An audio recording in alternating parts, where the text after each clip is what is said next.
It's back again! It's over! He's done it again! Unbelievable! Oh, straight into the roof of the net. Nice one. Straight down the middle. So a good performance from both teams here today. Hi, you're watching Firstpost. I'm Rupha Ramani. Let's get started.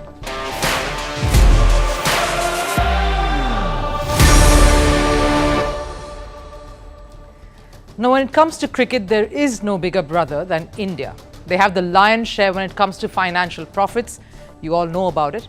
And they're also quite lion-hearted. Recently, India strengthened its ties with one of its neighbors, Nepal. This is the second time India has extended its assistance in helping another cricket country grow. Do stick around to know more. Speaking of big brothers, can the Blue Tigers, the Indian football team, punch above its weight and silence their Asian big brothers at the AFC Asian Cup that's starting in a day from now? Who are the top contenders? What are India's chances of going one better than their last campaign? And will Japan host Faker, Mango, Fairy Peak, Ogre and more? Curious? Stay on to find out more about this. But first, time for all the headlines from Sports 360. In badminton, Indian men's duo of Sathwik Sairaj Rankireddy and Chirag Shetty registered a win at the Malaysian Open. Rankireddy and Shetty beat their Indonesian counterparts 21-18, 21-15 to advance to the round of 16. In the men's singles event, HS Pranoy and Lakshya Sen bowed out in the first round itself. In football, Liverpool fought back to beat Fulham 2-1 in the first leg of the EFL Cup semi-final. Williams opened the scoring charts with a goal in the 19th minute for Fulham. In the second half, Liverpool equalised on a goal from Curtis Jones in the 68th minute. Just 3 minutes later, the Reds scored again on a strike from Cody Gakpo. Now Liverpool have a one-goal lead and face Fulham again on the 25th of January. Real Madrid beat Atletico Madrid 5-3 in the Spanish Super Cup semi-final last night. The game was tied 2-2 at half-time. In the second half, Real fired 3 goals, with 2 of them coming in injury time. Real Madrid will now face either Barcelona or Osasuna in the finals. Paris Mayor Anne Hidalgo says she will swim in the River Seine. This comes just ahead of the Summer Games this year. The Olympic open water and triathlon events are supposed to take place in Seine, but there have been concerns about the quality and cleanliness of the waters. Paris, of course, is hoping to improve it right in time for the Olympics in 2024. And the lineup for the blockbuster UFC 300 event just took an interesting turn. 2 Chinese fighters have challenged each other for the first time. Zhang Weili will look to defend her UFC women's strawweight title when she takes on Yang Ji Onan on April 13th in Las Vegas.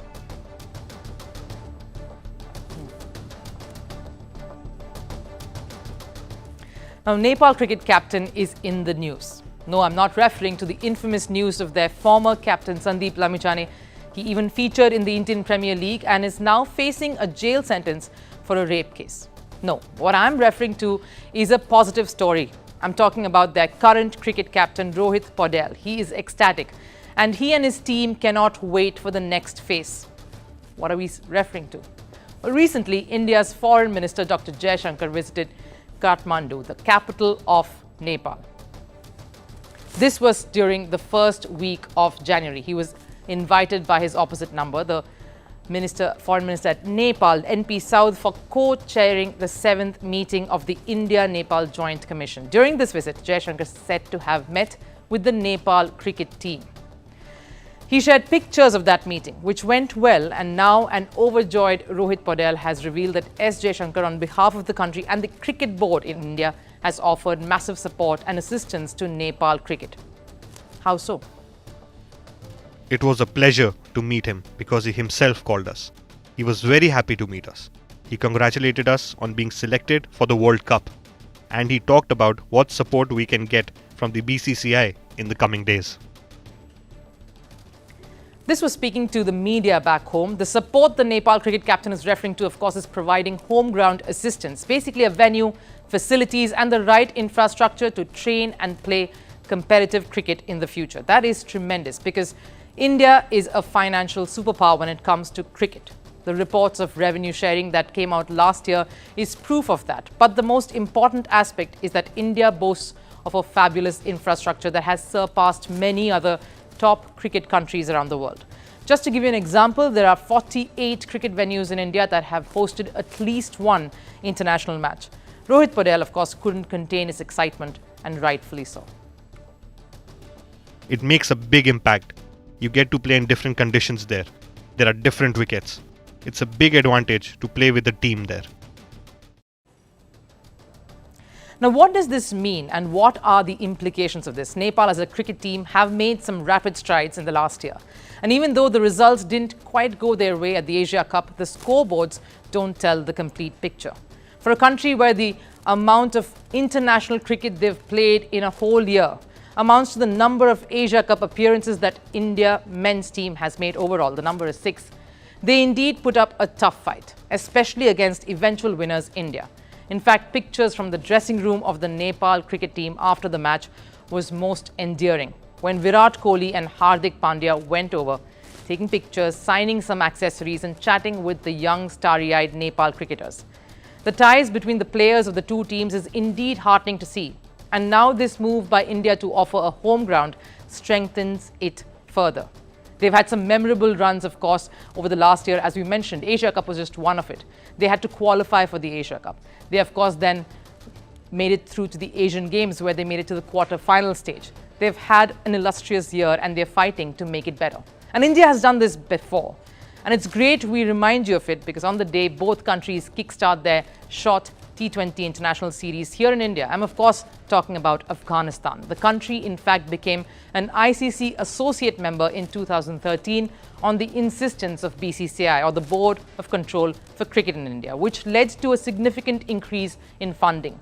But the biggest roadblock for cricket in Afghanistan came with the Taliban regime. The players couldn't train and cricket in the country came to a grinding halt, which is when BCCI stepped in to provide them a venue and gave Afghan cricketers access to train and play. In 2016, the ground adjacent to Delhi became Afghanistan's home ground. That just fortified their dream and provided them wings to fly. Some of Afghan's cricketing heroes are so loved in India. They have a massive fan base here. Take Rashid Khan, who's a superstar attraction when the Indian Premier League comes around every year. But now, thanks to the stirring performance at the ODI World Cup, there are so many more Afghan cricketers who have earned recognition. And seeing the trajectory that Afghanistan cricket has taken over the years, Nepal cricket teams will also dream of a future that is just as bright. Now, all eyes are on Asia's biggest football competition that gets underway tomorrow. There are two reasons for this. One is the dubious history of the country that's hosting it this time. And the other, of course, is the level of competition and the fact that Asia is seeing an upheaval of sorts when it comes to football. More on that in a bit from now, but yes, the AFC Asian Cup is here. The format is quite simple: group stage matchups, elimination rounds or the knockouts, and then, of course, the much-awaited final. This time, the baton of hosting has been passed on to Qatar, who have drowned out the criticisms from various quarters owing to their last performance as hosts while they were hosting the World Cup in 2022 by drum-beating their ticket sales. I think after the experience, and this will build up, with the number of tickets that we saw, the demand that we are so since we launched the ticket, we reached around 900,000 tickets until now.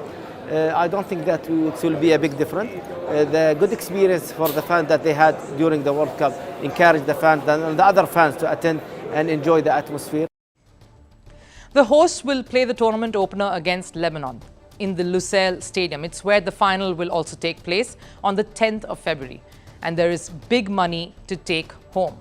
The overall prize pool is over $14 million, same as it was in 2019. That will be divided amongst the winners, the runners-up, and even the nations who are participating.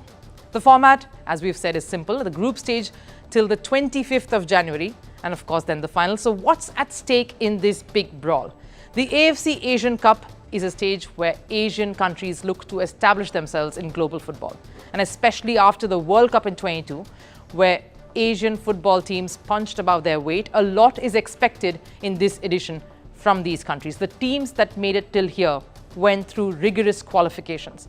It isn't easy getting this far. The only debutant this time is Tajikistan. Now they could be the underdogs this season, and what a swan song it will be if they do make heads turn with some great football. Tajikistan's domestic football is in turmoil without basic funds and proper facilities, so this is a big stage for them to bring some hope and joy. The other great story has to be that of Hong Kong. The country is making a comeback to this edition after a gap of over 5 decades. The last time they played AFC Asian Cup was in May 1968. From the breakthrough teams to the star-studded ones, for frontbenchers Japan, nothing short of the crown will please them. They are gunning for the 5th title, especially when their last win came way back in 2011. So a lot of pressure on Japan. But they appear to be a team in strong form. In a closed-door friendly match, just a day ago, they beat Jordan 6-1.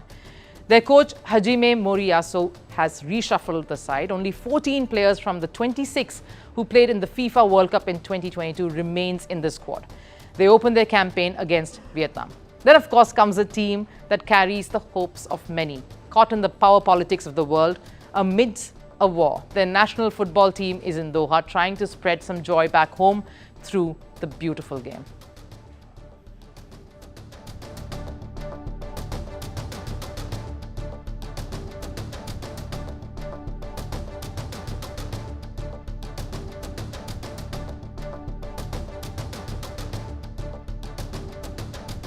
It is Palestine's 3rd appearance at the Asian Cup, and at a time when their people are in crisis. It is an attempt to put forth an image that doesn't have anything to do with the war, and a homage to all the Palestinian athletes who died since the Israel-Hamas war broke out on the 7th of October. Their first match is against 3-time champions Iran. Now to the team that is slowly winning hearts all around by their strong performances over the last few years, growing from strength to strength. Under a coach who has been in the news for some wrong reasons, but is also getting the team to rally around him, and a captain who the team revolves around. A litmus test awaits the Indian football squad on the 13th of January, when their AFC Asian Cup campaign truly begins.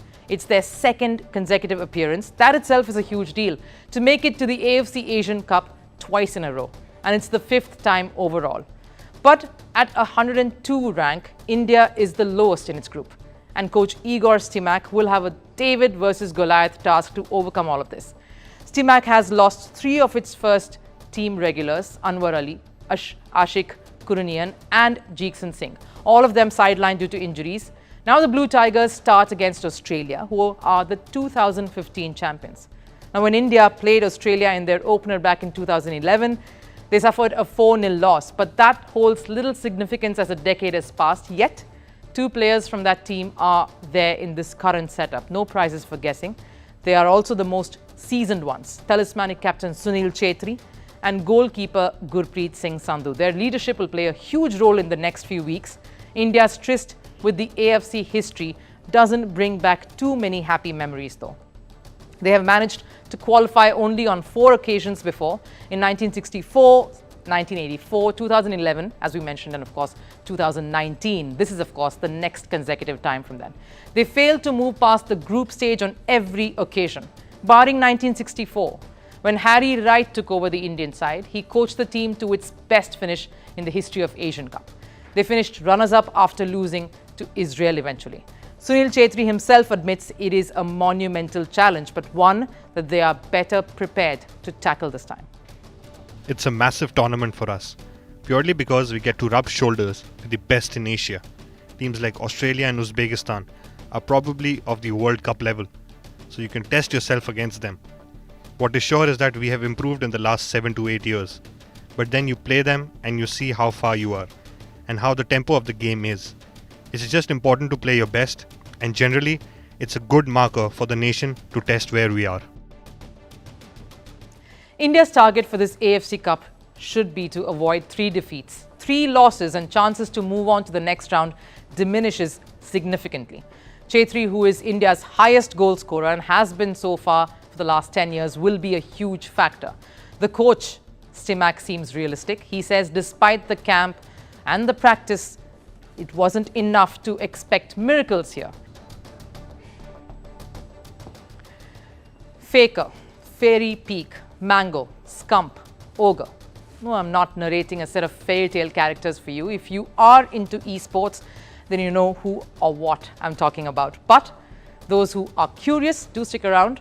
After esports made its debut at the Asian Games and bumper crowds rolled in at the gorgeous arena, it's clear that the revolution is truly gaining momentum. And it's Japan now who's looking to hold the joysticks and take charge. According to reports, the International Olympic Committee, or the IOC, wants Japan to host an Esports Olympic Games in 2026. Now, we all know the allure and attraction of esports. The draw is not just with the kind of games and the money that's involved, but it's about unlocking another level of achievement, building a community amongst those who have always lived life on the fringes, on the outside, making the everyday Joe or Jane sitting at a computer screen, or in front of it rather, a sports champion. The Olympics Committee officials are giving Japan a new gauntlet. Think of it as a power move to defeat an ultimate boss. They want Tokyo to stage the inaugural Olympic Esports Games in 2026. If Japan says, "I'm game" to this idea, it could be a big breakthrough for esports in the coming years. Now, why is this a critical development? If there were any doubts still lingering in your minds about this mega-rich billion-dollar esports industry, then listen up. The first Esports Week that was held in June 2023 in Singapore was a huge success. Including the qualifiers, the event saw a staggering number of around 500,000 gamers turn up, and over 6 million views were recorded across channels, with 75% of the views coming in from the age group of 13 to 34. That was the impact of one of the first instances of introducing esports on a large scale in the sporting landscape. Then there was the Asian Games at Hangzhou, where tickets were sold through a lottery system. And they were like gold dust, vanishing into thin air. More than 3 million tickets were sold during the Games. So clearly this is a trend that is more than just one at this point. Esports mania is spreading like wildfire. In a twist that left jaws dropping like falling blocks, a 13-year-old kid recently defeated the unbeatable game of Tetris.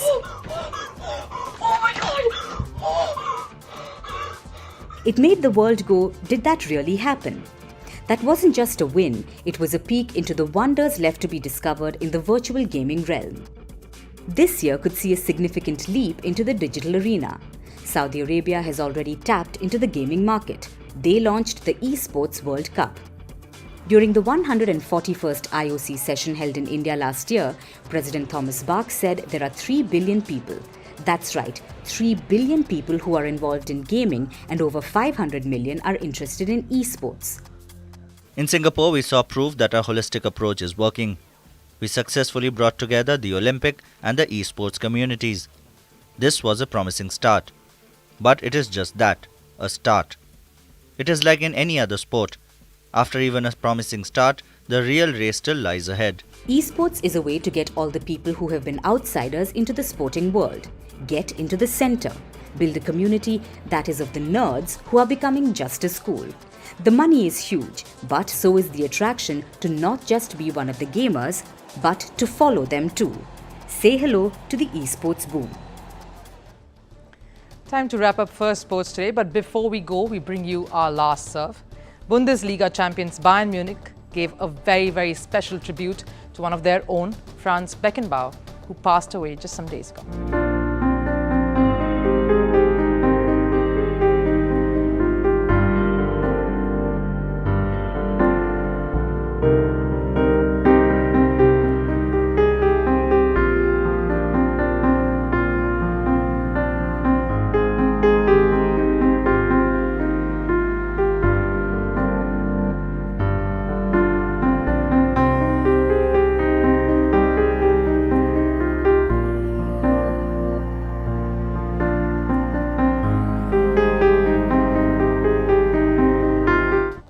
Well, the legend may leave, but the legacy, of course, continues as seen here. But thanks so much for watching Firstpost once again. I'll, of course, see you again tomorrow. Till then, take care. Bye-bye.